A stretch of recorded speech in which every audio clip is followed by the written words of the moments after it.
সবসময় এদেশের মানুষকে বিনোদন দিয়েছে, সৃজনশীল কাজ করে তাদেরকে আনন্দ দিয়েছে, দিক নির্দেশনা দিয়েছে, তরুণদেরকে সামনের দিকে এগিয়ে যাওয়ার জন্য অনুপ্রাণিত করেছে। এই ফিল্ম ইন্ডাস্ট্রিতে সেই পাকিস্তান আমল থেকে শুরু করে বাংলাদেশ পর্যায়ক্রমে এই এফডিসিটাই হচ্ছে সূতিকাগার, এবং এই এফডিসি এই চলচ্চিত্র শিল্পের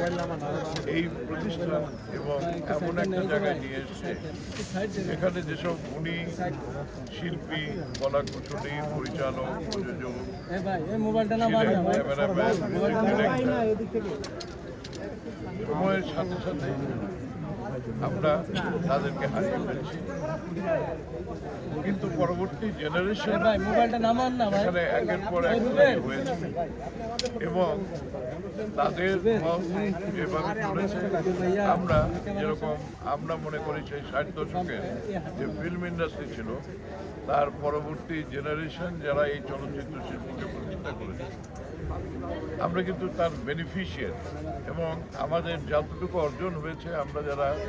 এই চলচ্চিত্র শিল্পের সঙ্গে জড়িত আছি, আমাদের এখানে আপনারা দেখবেন যে এই স্টুডিওর ভিতরে যারা নামি দামি প্রযোজক, পরিচালক, প্রযোজক সবাই এই ফিল্ম ইন্ডাস্ট্রি থেকে। এখন মানুষ জন্মাবে, মানুষ চলে যাবে, তার কাজ সে রেখে যাবে এবং সেই কাজটাকে পরবর্তী জেনারেশন ক্যারি করে নিয়ে যাবে এবং সেটা প্রতিষ্ঠিত হবে এমনভাবে যেন এই চলচ্চিত্র শিল্প তার যে হারানো গৌরব ছিল সেই গৌরবটাকে আমরা পুনর্বাসিত করতে পারি। এখানে আজকে আমরা যে কারণে সবাই জমায়েত হয়েছি, আমরা হারিয়েছি সেই পাকিস্তান থেকে বাংলাদেশ পর্যন্ত এই চলচ্চিত্র শিল্পকে যারা গড়ে তুলেছিলেন তার মধ্যে অন্যতম ছিলেন আমাদের নৃত্য পরিচালক এবং নায়ক ইলিয়াস জাভেদ। ইলিয়াস জাভেদ সম্পর্কে একটা কথা হয়তো আপনারা এই জেনারেশন জানেন না, যে মুক্তিযুদ্ধের আগে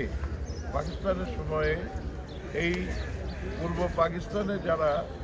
রয়ে গেছিলেন এবং বাংলাদেশের এই মুক্তিযুদ্ধকে অবাঙালি হয়েও যারা সহযোগিতা করেছিলেন এবং এই চলচ্চিত্র শিল্পের সঙ্গে থেকে গিয়েছিলেন, তিনি অন্যতম একজন ইলিয়াস জাভেদ। অদ্যাবধি আমরা তার কোনো রকমের স্বীকৃতি দেইনি, আমরা জাতীয়ভাবে তার এই অনুষ্ঠানটাকে আমরা সরকারিভাবে তুলে ধরিনি, কিন্তু উনি দর্শকের কাছে, সিনেমার দর্শকের কাছে যথেষ্ট উনি স্বীকৃতি পেয়েছেন। উনি নায়ক হিসাবে বিভিন্ন ছবিতে অভিনয় করেছেন। উনি নৃত্যশিল্পী হিসাবে আমার মনে হয় যে সেই পরিচালক হিসাবে শতকরা 80টা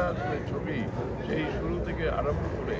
সর্বত্রই উনি বিরাজ করতেন। আর আমার সঙ্গে বিশেষভাবে তার এতটাই আপনত্ব ছিল যে আমি যতগুলো ছবিতে